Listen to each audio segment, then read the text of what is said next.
नमस्कार, माझं नाव रुपेश किरवे, मी राहणार काशेगाव. मला गाडीचा प्रवास करत असताना मणक्याचा भरपूर त्रास झाला होता. डॉक्टरांनी सल्ला दिले की ऑपरेशन करून हे कर ते करे. माझे ऑपरेशन झालेत, एक ऑपरेशन झालं ते एक झालं, मी दुसरं ऑपरेशन केलं तरीही माझं थांबलं नव्हतं. तरी 2-3 महिने मी डॉक्टर दवाखाने करत होतो.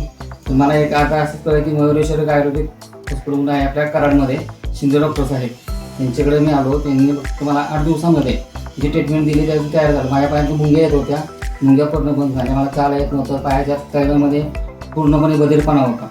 चालता लय दुखायचं, बसायला येत नव्हतं, उठायला येत नव्हतं, काय काढता येत नव्हतं, रात्र कळायचं. पण त्यांच्या ह्या ट्रीटमेंटमुळं मला फक्त 7 दिवसामध्ये भरपूर फरक पडला, 100% फरक पडला आहे. आता काही वेदना नाहीत किंवा काही मुंग्या नाही आहेत. आता तुम्ही या 2 दिवसात किती चाललायत किंवा काय किती? 2 दिवसामध्ये तरी भरपूर चाललो. भरपूर म्हणजे भरपूर तरी 40च्या आसपास, 20-30च्या आसपास, किलोमीटरच्या आसपास तरी आम्ही चाललोय भरपूर. आणि पायाची सूज किती होती आधी? भरपूर होती सूज. आता नॉर्मली थोडीशी राहिली फक्त आता, एवढी काही नाही. ओके, येस, धन्यवाद.